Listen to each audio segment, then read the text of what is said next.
Escuchábamos el enfoque de Nicolás Luca, hablaba sobre la importancia, ¿no?, de la ESI. Sin embargo, aunque algunos no lo puedan creer, muchos no saben qué significa, ¿eh? Uno habla de la ESI, y muchos no saben qué es educación sexual integral, que es la ESI es una materia que los niños empiezan a tener en el colegio, esas charlas, esa preparación que tienen que tener los docentes para ir respondiendo a las inquietudes también que tienen los niños cuando van creciendo. Pero, ¿y en casa qué pasa? ¿Hay información también de esos padres que a veces el niño pregunta y no saben cómo responder? Bueno, nos vamos a dedicar a todos estos temas con Leandro Can, que es director ejecutivo de Fundación Huésped. Buenas noches, gracias por estar acá. Fundación Huésped fue creada en 1989 para luchar contra el HIV, la concientización en ese momento, pero ahora se dedica también a otros temas. Sí, en realidad para nosotros desde el principio hablar de VIH es hablar de sexualidad, una infección de transmisión sexual básicamente, y hablar de sexualidad implica hablar de necesariamente los derechos sexuales y reproductivos, porque es imposible pensar en la prevención, el tratamiento, la desestigmatización de una infección como el VIH si no trabajamos sobre cuestiones que tienen que ver, por ejemplo, con la educación sexual integral.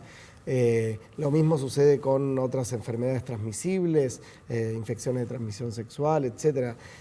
Parte de la crítica que los sectores más conservadores le hacen a la ESI tiene que ver con que debería, según esta mirada, centrarse en lo biológico, ¿no? Y yo siempre me gusta decir que aún si pensáramos que solamente la ESI tiene que trabajar lo biológico, es decir, la prevención de embarazos no intencionales, la prevención de infecciones de transmisión sexual, bueno, empecemos a desgranar eso y vamos a llegar a la necesidad de la integralidad de la ley. Pero Leandro, no sé si es una cuestión solamente de sectores muy conservadores. Voy a ir a la cotidianeidad, ¿no? Las historias que uno tiene constantemente. Creo que más o menos los que rondan los 35, 40 años, muchos ya tienen hijos, y dentro del rango de esos padres jóvenes, los padres no les hablaron sobre educación sexual, o por lo menos no a la mayoría. Entonces, a la hora de enfrentarse a hablar con un hijo, no saben cómo hacerlo, no tienen herramientas, no tienen información. Entonces, quizás esa falta de información o de herramientas para hablar sobre el tema, o de decir cómo le respondo a la pregunta, lleva a atrapar debajo de la alfombra un montón de situaciones. Bueno, dijiste un montón de cosas, todas muy importantes que voy a tratar de recordar.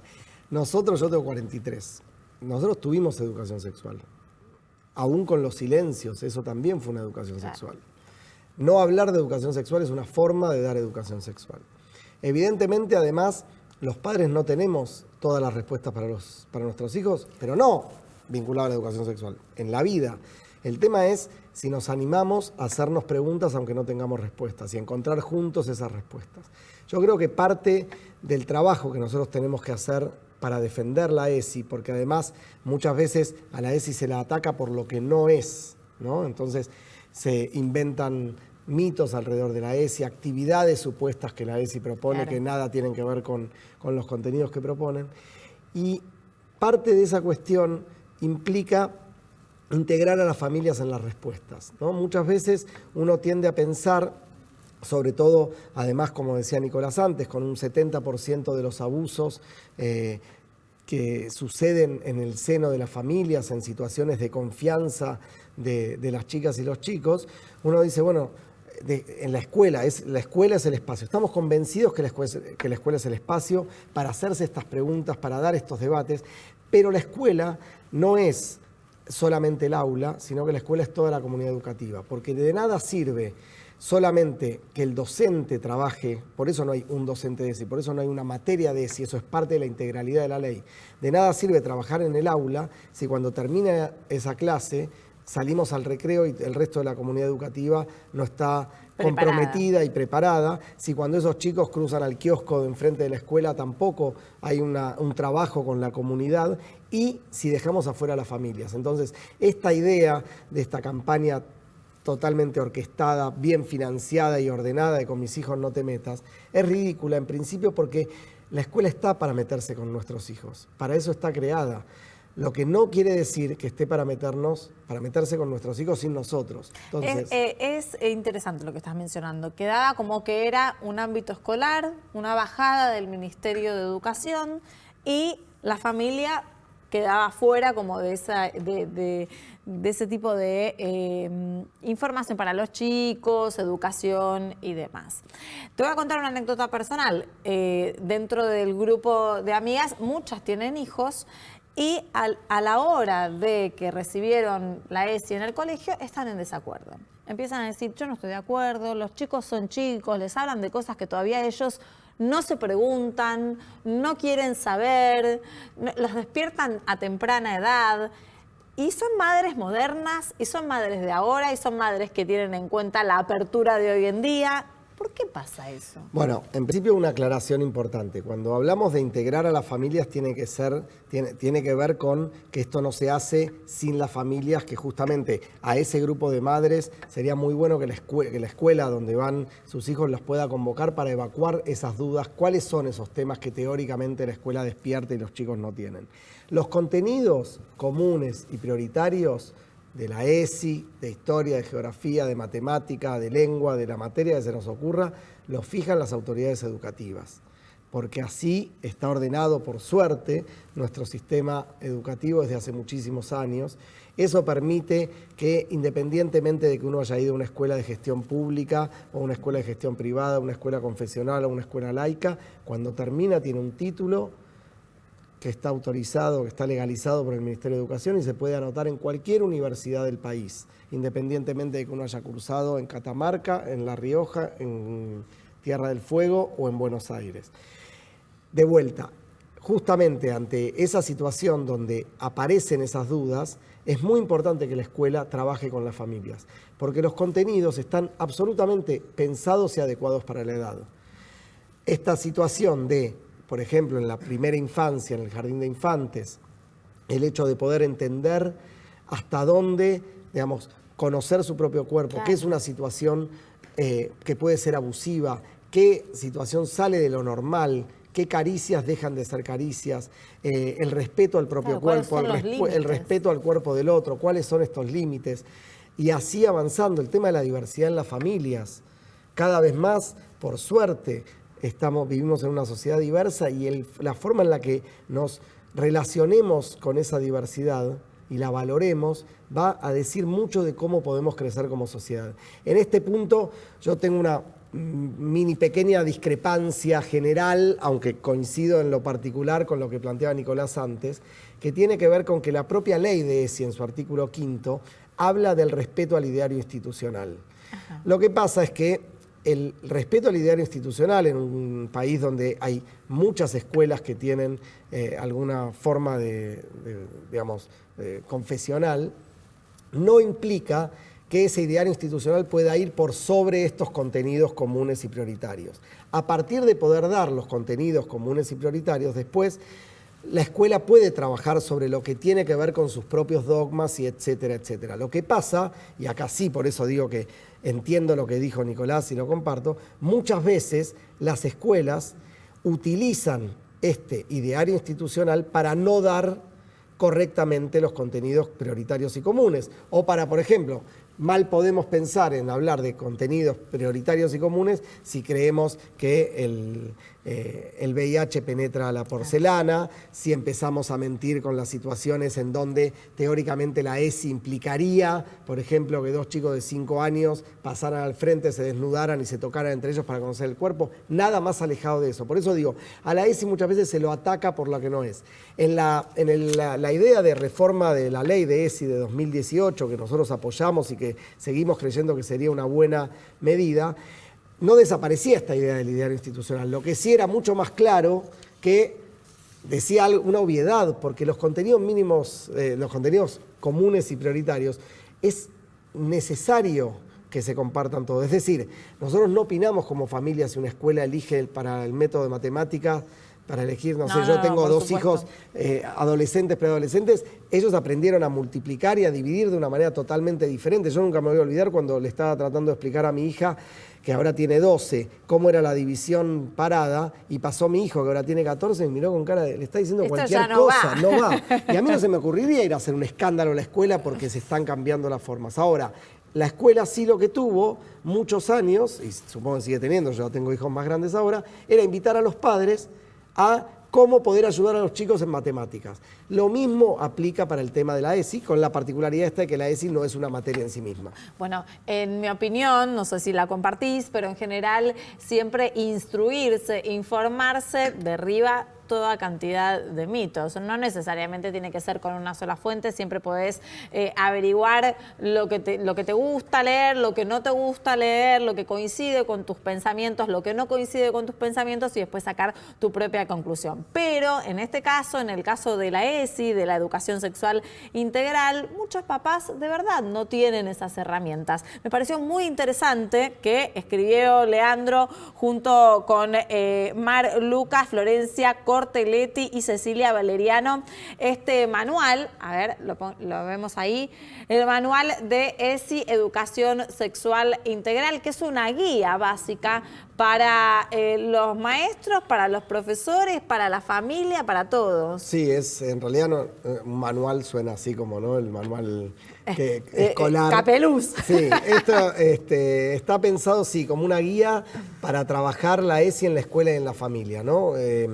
Aborda mucho de los temas que planteó Nicolás en la introducción, que hablamos nosotros, inclusive estos miedos de los padres y de las madres que muchas veces está alrededor de qué es la ESI, y trabajando sobre un par de conceptos que para nosotros son fundamentales. Primero, esto que decía antes, todo el tiempo estamos dando educación sexual, con lo que decimos, con lo que hacemos y con lo que callamos. Eso, la verdad me llamó mucho la atención lo que me dijiste, tenés razón, porque yo no lo había pensado. La sexualidad está presente desde que nacimos y desde la historia de la humanidad.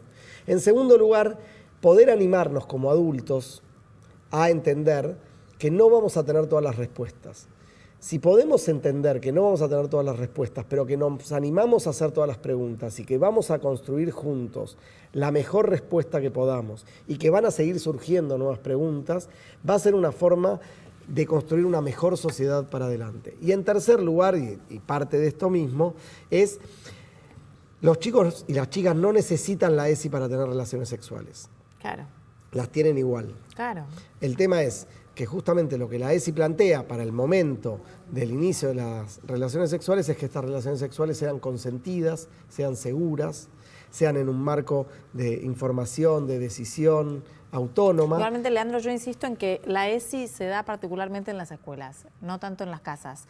No sé si está tan integrada la familia a la escuela en este sentido, pero lo que sí me preocupa, no sé, quizás vos al haber tenido la posibilidad de escribir, de investigar y al estar en el tema sabés más, ¿realmente crees que los maestros están preparados, que tienen toda esa información que necesitan para las preguntas, para abordar los temas, para darles seguridad a los chicos? Bueno, es muy difícil generalizar, hay muchos docentes que sí, hay muchas escuelas que trabajan integradamente la cuestión de la educación sexual integral y lamentablemente todavía la implementación es muy dispar y entonces en muchas provincias y en muchas escuelas de muchas provincias todavía estamos lejos de una buena implementación de la ESI. En este sentido también para nosotros las y los docentes son aliados fundamentales, pero también el resto del personal, docente y no docente de las escuelas, porque de vuelta, y en el libro hay una historia que relata esta situación,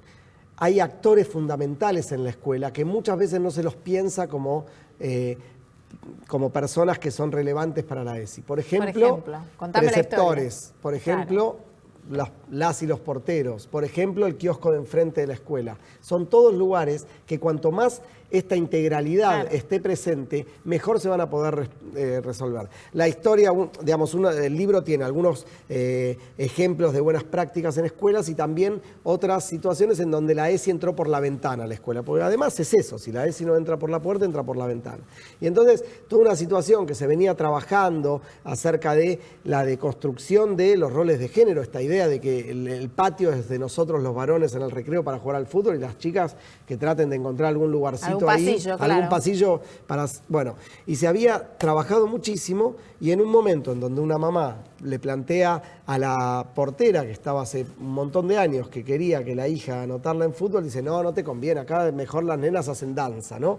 Y ahí la docente se da cuenta que, claro, se habían dejado afuera a alguien que obviamente no lo decía ni con maldad, Pero ni con necesidad de herir, ni nada, sino que estaba dentro de esa normalidad que cada uno la entiende diferente, que lo importante Y es que que el por lo mundo está menos... cambiando. Exacto, y que lo pongamos en discusión, ¿no? Leandro, te invito a la mesa, ¿Cómo están no? mis compañeros allí para que también puedan consultarte y para que hablemos bastante de cómo abordar la información, de cómo ser serios en la información, hablando de sexualidad y hablando también un poco de tratar con chicos, ¿no? Que quizás también demandan mucha información. ¿Sí, Nico? Sí, puntualmente cuando hablamos del tema de la religión, ¿no? De no dejar de lado los valores religiosos, llega a un punto que es inevitable, porque para la mayoría de las religiones, y yo fui a un colegio confesional en la primaria, y es pecado la masturbación, que es la forma de conocerse a sí mismo. Quedaba ciego, le decían. Pero es la forma antes. de conocerse, fuera del mito, es la forma de conocerse a uno mismo. Es pecado el sexo oral, el sexo anal, es pecado el sexo fuera del matrimonio, es pecado la anticoncepción. Eso ya ni siquiera de educación sexual integral, es de básico, es el ABC de cómo tener relaciones sexuales. Entonces, ¿cómo puede convivir las dos cosas en la misma ley? Ese es mi planteo. No, seguro. A ver, y por eso yo decía que entendía el planteo y lo compartía. Lo que pasa es que nosotros tenemos ahí diferentes opciones. Yo creo que en principio nosotros tenemos que avanzar a que pueda quedar claro, por ejemplo, los dogmas. Ahora, una cuestión es el dogma, el pecado, etcétera, y otra cosa es esto que vos decías, que muchas veces pasa, es te quedás ciego, ¿no? Empezar a, digamos, mezclar lo que tiene que ver con las creencias religiosas. Pero si le tengo miedo a Dios. Versus, bueno, pero está bien, pero en todo caso, ¿de qué forma nos vamos a relacionar con aquellos que no son religiosos? Yo sé que suena medio, faltan los violines en lo que yo estoy diciendo, pero realmente, si nosotros seguimos buscando que la ESI se implemente sin tener en cuenta el peso que tiene las escuelas confesionales en Argentina, vamos a seguir chocando. Entonces me parece que tenemos que ser muy inteligentes en entender que nadie está yendo contra las creencias personales, pero que eso, cuando los adultos, los padres, los docentes, los directivos de las escuelas, las vicarías, etcétera, deciden ir contra la ley, están yendo contra el derecho de las chicas y los chicos a recibir educación sexual. Tenemos que seguir trabajando, no es soplar y hacer botella, y creo que tenemos que ir avanzando hacia una situación en la cual las propias chicas y los propios chicos empiezan a demandar cada vez más. Porque además hay una Que yo creo que ya lo hace. Bueno, por supuesto, pero es que hay una creencia errónea, digamos. Y vuelvo a esto, cuando los chicos y las chicas no acceden a educación sexual en la escuela, acceden a Lo educación hacen por sexual en otro otros lado. lados. Claro. Y ¿No? mal. Y mal. Entonces, es verdad, y entiendo que es muchas veces la realidad en las escuelas y que es algo que tenemos que seguir trabajando. Pero me parece que es importante que se tenga claro que en la ESI no va contra las creencias individuales de nadie. Y que además la ESI prevé, insisto, tanto en su artículo 5 en la redacción actual como en lo que el proyecto de ley que llegó a tener dictamen en diputados, pero que nunca fue tratado, el respeto del ideario institucional. Pero este respeto no puede ir contra los contenidos comunes. De la misma manera que una escuela religiosa no puede no dar la teoría de la evolución. Después estará que Dios creó al mundo en 6 días, etcétera, etcétera. Y eso tiene que ver con el propio dogma.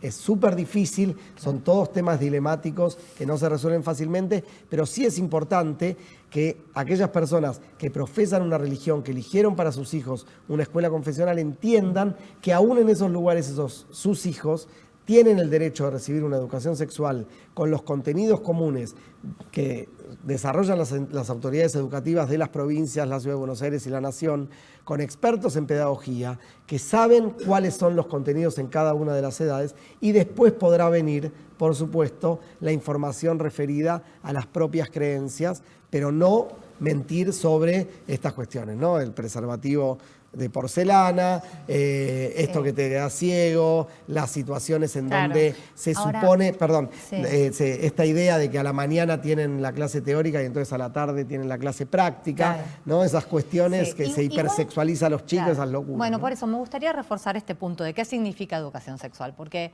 la realidad es que así como la sexualidad no tiene que ver con la biología, tampoco es producto de una educación. Digo, uno no puede educar al gay para que sea hetero y viceversa, que es uno de los miedos, me parece, que tienen muchos de estos padres conservadores que ahí se le van a enseñar y va a ser gay mi hijo, ¿no? Claro. Lo van a despertar en claro, algo que él no tiene. Quizás se tendría que llamar información sexual más que educación la ley, pero bueno, digo, porque por eso, ¿en qué se educa? Bueno, es que tiene que puntualmente, ¿no? ver, me Cuando- parece que más que con la información, porque... A ver, ¿en qué se educa? Bueno, en Por eso principio digo. una obviedad, ¿no? Pero si la ley de ESI promoviera, o aquellos que defendemos la ESI promoviéramos la homosexualidad o las identidades de género diversas, etcétera, solo habría gays y solo habría personas trans en aquellas escuelas donde desde 2006 para acá se dio la ESI. Sí, no, pero es un y error, no obvio porque que no sucede las así. diversidades sexuales y las identidades de géneros existen desde la historia de la humanidad. Claro. La respuesta desde la cultura, y ahí entra la perspectiva de género, que se le da a estas situaciones varía mucho de la Grecia antigua a Claro. el siglo XIX, XX y en algunos lugares que todavía no entraron al XXI. Entonces, achacarle a la ESI esa situación es ridículo. En segundo lugar, cuando, como vos bien decías, la ESI no es solo la parte biológica, Claro. porque todas las cuestiones vinculadas a la perspectiva de género, esto que tanto molesta, no es más que poder poner en cuestión algunas situaciones que nos vienen dadas. Claro. ¿Por qué a los nenes les regalamos una pelota y a las nenas les regalamos una muñeca, sino por una cuestión cultural, una convención cultural? ¿Dónde está biológicamente? O los colores. O los colores rosa y celeste, y podemos seguir con un montón de ejemplos que son totalmente naturales. Y de vuelta, esto no quiere decir, no, hay que dejar de ser... Digo, es un proceso. Nosotros de a poquito. estamos como enyoguizados, ¿no? Como con mucha paciencia, pues estamos tan seguros, tan convencidos de la importancia de la ESI, de cómo la ESI tiene perfectamente entendido los distintos momentos en la evolución de las chicas y los chicos, cómo cualquier cuestión vinculada a la ESI termina teniendo una contraparte en una mejor ciudadanía, que no tenemos ningún problema en dar todas las discusiones, todas las charlas, y tratando, insisto con esto, de dejar en claro que nadie quiere ir sobre las creencias personales y que nadie promueve. Pero ¿saben por qué? Claro. Además, pues la homosexualidad no necesita que nadie la promueva. No, No, obvio, por eso digo. Leandro, me gustaría ir como un paso más arriba, ver un poco cómo se trata la información, no solamente en la ESI, sino en general en los diferentes ámbitos que nos encontramos. Hoy en día está el coronavirus, ¿no?, de moda, y eso también es información que cada uno empieza a recibir por ahí de grupos de WhatsApp, lo venimos diciendo todas estas noches aquí en el programa, que con información que no es oficial, con información que no es verídica, con información que no suma, sino que resta, porque hay que dirigir un poco la mirada a eso. Y me gustaría analizar, porque desde el coronavirus, con el ESI o con otras cuestiones de la sociedad, a veces la información es muy vital. Hoy se dio una situación particular que durante horas estuvo el gobierno reunido tratando de evaluar la situación del coronavirus hasta que se supo entonces el dato de 8 confirmados en la Argentina. Contanos un poquitito. Exactamente, ya hay 8 pacientes infectados de coronavirus. Hoy se confirmaron 6. Desde el Instituto Malbrán dieron positivos y el gobierno lo comunicó a través de un comunicado oficial. Se trata de, hay 4 casos, son 6 casos, porque eran los 4 nuevos más los que ya estaban en la Ciudad de Buenos Aires. Después tenemos un caso en la provincia de Buenos Aires y un caso en la provincia de Córdoba. Sí.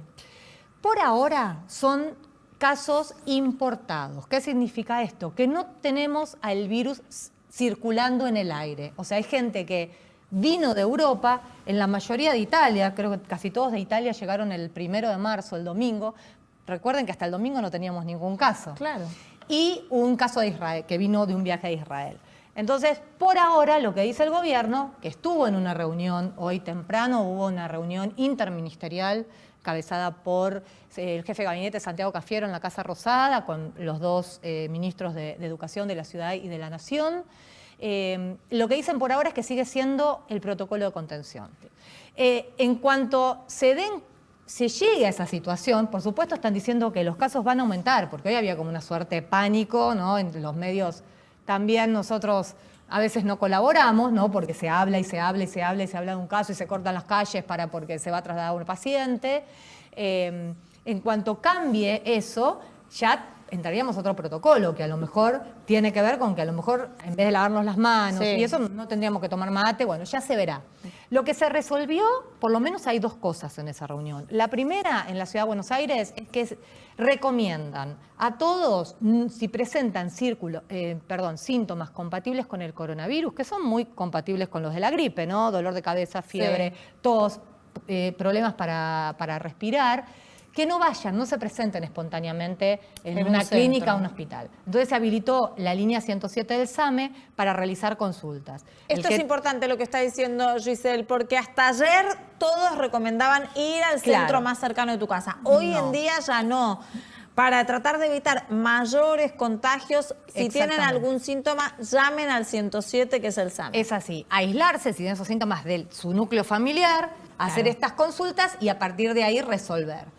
Y tomar estos recaudos, no automedicarse, bueno, lavarse las manos, todo lo que venimos recomendando. La otra también que se analiza, que se puede decidir, es que a todos los pasajeros, ya lo puse en pacientes, los pasajeros que vienen de Italia los van a aislar durante 15 días. Ajá. Es una de las decisiones que pueden llegar a tomar. Hay que ver, es relativo, porque por ahí venís de España y estuviste en Italia hace 2 días. Bueno, es muy difícil la situación. Me parece muy importante y en este punto tiene mucho que ver también con lo que hablábamos recién de la ESI por el tema de la desinformación, claro.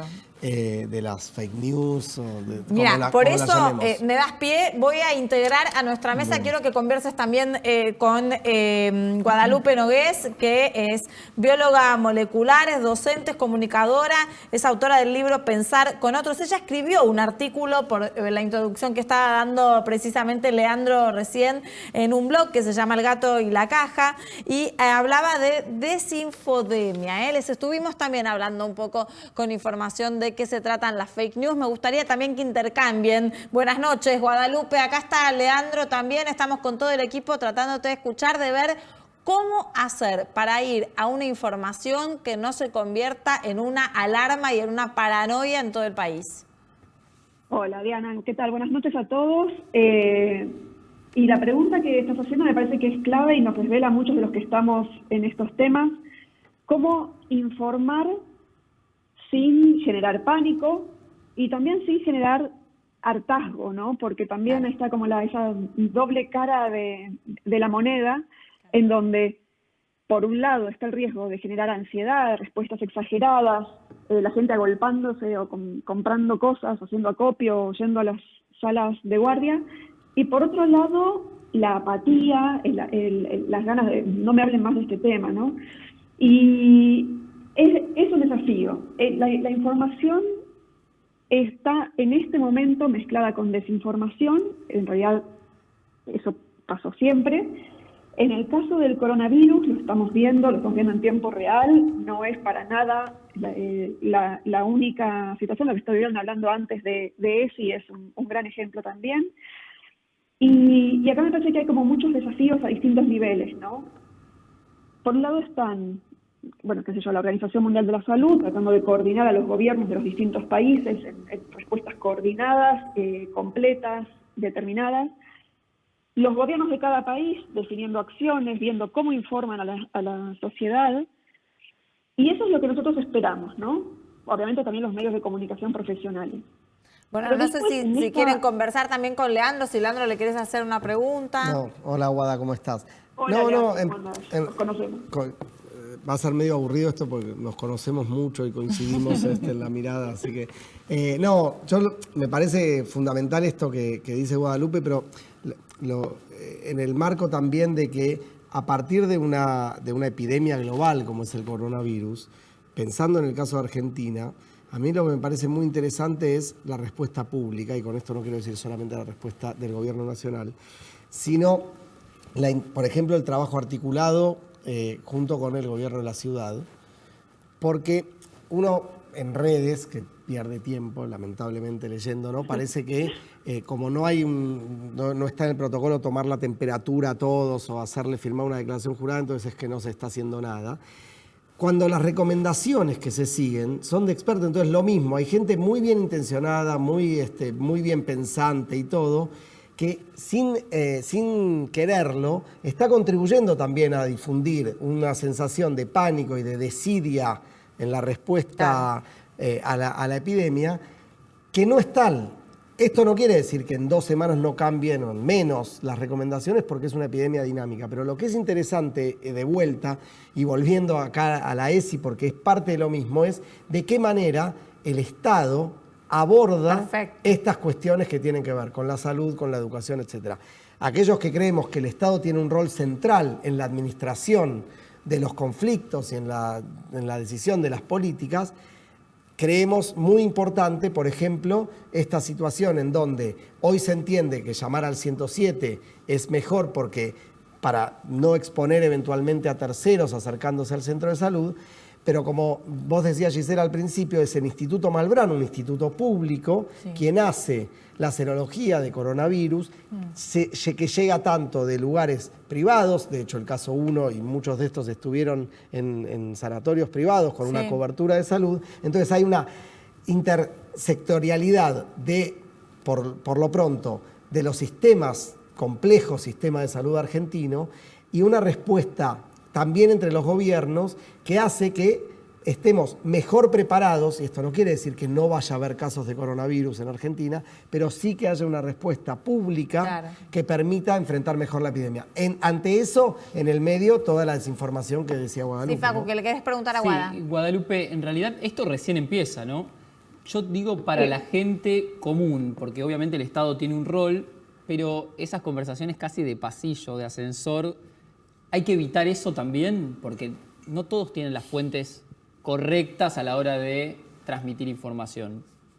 Bueno, lo que recién empieza la enfermedad, está llegando el coronavirus, no sabemos cuán grave será ni cuánto se va a extender, pero más allá de eso, lo que es el área de la desinformación, recién está empezando con esto, pero me parece también que está bueno que tengamos la perspectiva de que ahora está pasando esto, pero si en algún momento termina coronavirus y viene otra enfermedad así global como esta, que es una amenaza porque es desconocida, va a volver a venir la desinformación. Es una oportunidad en un punto, no solo para tratar de combatir la desinformación y por lo tanto ayudar a la prevención de la enfermedad, porque lo que estamos viendo también, lo que se está analizando, es que la desinformación termina contribuyendo a que se propague la enfermedad, por eso necesitamos estar alertas.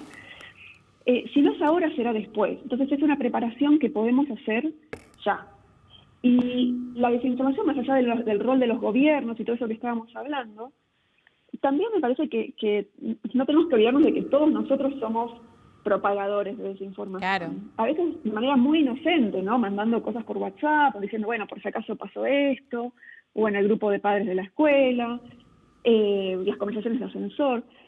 Y a veces pensamos que nuestra acción individual no es tan relevante en el gran esquema de las cosas, ¿no? Pero la suma de todas estas acciones individuales sí es relevante. Ahora, Guadalupe, una última pregunta te hago con respecto a esto. Si bien es todo muy reciente, ¿no? La comunicación del gobierno se dio hoy cuando ya las especulaciones periodísticas, porque por otras fuentes les venía llegando la información, iban dando de a poco. Pasamos de tener de 3 casos a 8 de repente confirmados, y en el medio un periodista se enteró por una fuente que quizás tenía en el Instituto Malbrán, el otro porque en realidad conocía al amigo de algún paciente y demás. ¿Tiene que haber más celeridad en tratar de canalizar la información oficial? Bueno, yo me pregunto en realidad si quizás no es necesario que sepamos en tiempo real la cantidad de casos. Digo, me refiero a la sociedad. Entiendo que el periodismo apunta a la novedad, pero ¿es realmente relevante? Los casos van a aumentar, eso ya lo sabemos.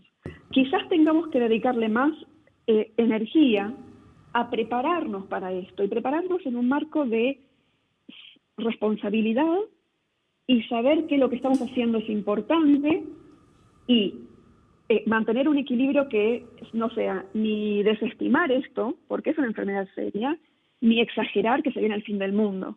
Claro. Eso lo tiene que transmitir el gobierno de una manera adecuada y nosotros como ciudadanos también nos tenemos que hacer cargo. Guadalupe, gracias y buenas noches.